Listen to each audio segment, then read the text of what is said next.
Honda adalah produsen nomor satu di Indonesia dalam hal penjualan. Namun apa yang membuat Honda bisa menjadi nomor satu dalam hal penjualan di Indonesia?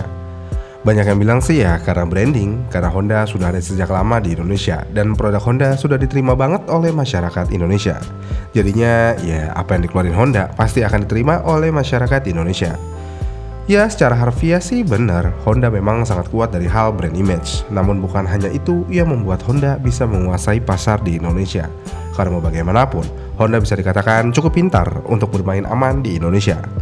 Mereka mungkin tahu pasar Indonesia tidak memerlukan teknologi yang berlebih, tidak memerlukan desain yang terlalu bagaimana, namun pasar Indonesia memerlukan sesuatu yang pas.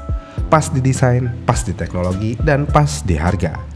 Dan kalau kita lihat, Honda hampir selalu menyediakan hal tersebut. Misalnya di Honda Beat, motor ini benar-benar terasa pas di harga, pas di dimensi, pas di tenaga, tapi bisa bikin pala pusing ketika pas motor ini Kapotec 2. Namun selain Honda Beat, sebenarnya Honda juga punya motor yang bisa dibilang sangat pas untuk pasar Indonesia.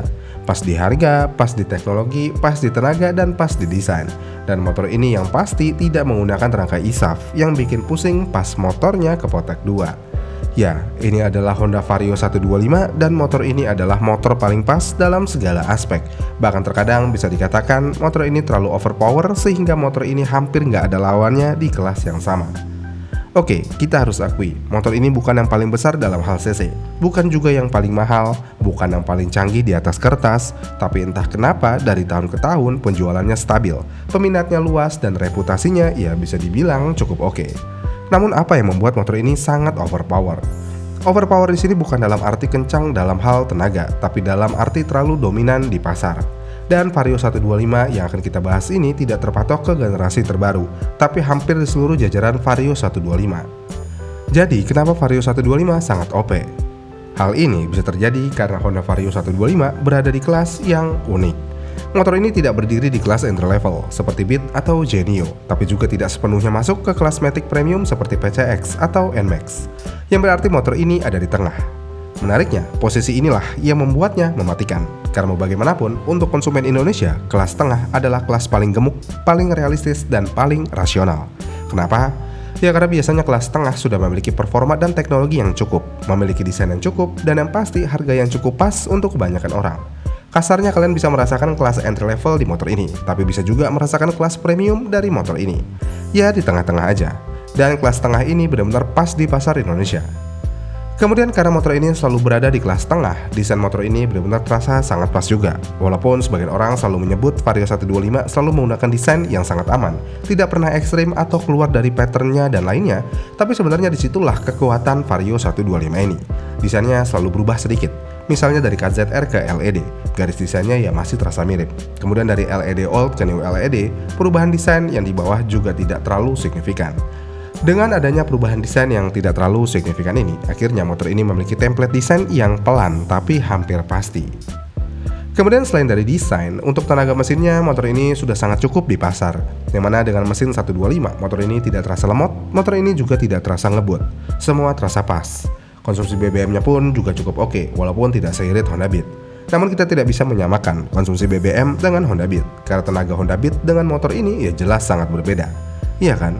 Dan yang paling penting dari ini semua adalah motor ini andal dalam segala aspek.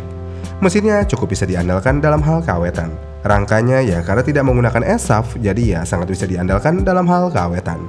Untuk perihal CVT pun ya walaupun terkadang muncul masalah bawaan yaitu geredek, tapi tetap aja untuk apapun generasi Vario 125 tetap bisa diandalkan. Dengan hal-hal yang ada, makanya nggak heran kalau motor ini bisa sangat menarik dan overpower di pasar Indonesia. Tapi apakah motor ini benar-benar nggak ada lawannya? Bagaimana dengan Fazio, Villano, atau motor Matic 125cc Yamaha lainnya? Apakah motor Yamaha tidak bisa melawan dominasi Vario 125? Jawabannya hampir mustahil. Kenapa? Sebenarnya bukan karena performa atau yang lainnya. Karena kalau di atas kertas, performa motor kelas 125cc sebenarnya ya 11-12 semua, mirip-mirip lah. Jadi ya bukan karena performa atau bahkan desain.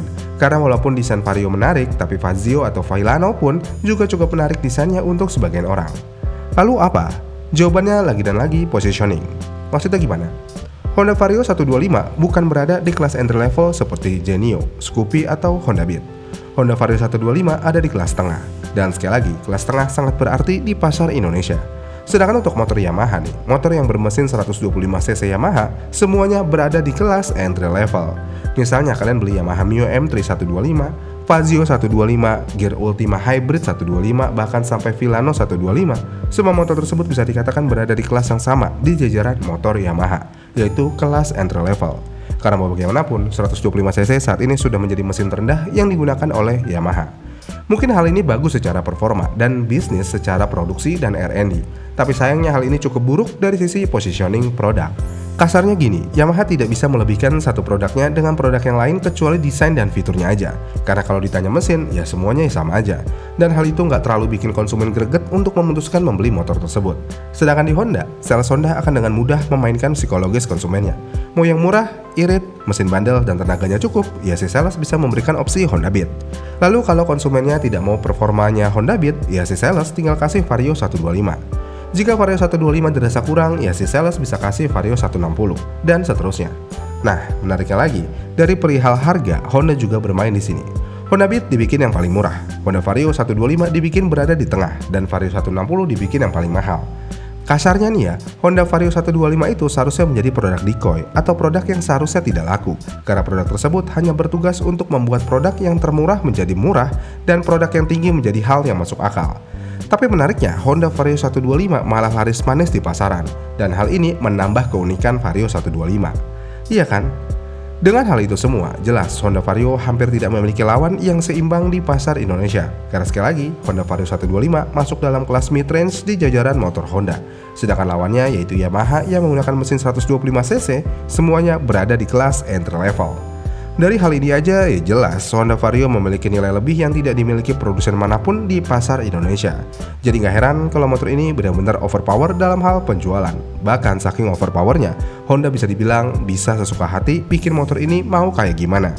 Dan hal ini bisa kita lihat ketika Honda mengeluarkan Honda Vario 125 Street. Ya, ini adalah hal yang cukup aneh dilakukan oleh Honda.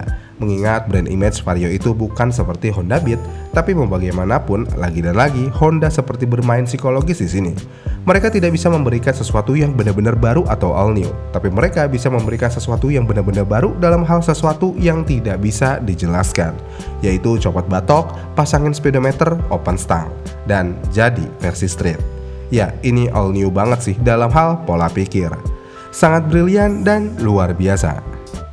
Honda Vario 125 bisa dibilang motor yang cukup spesial di kalangan masyarakat. Bahkan saking spesialnya, motor 125 generasi lama seperti KZR aja masih banyak peminatnya sampai saat ini. Bahkan harga bekasnya pun sangat stabil dan cenderung tinggi.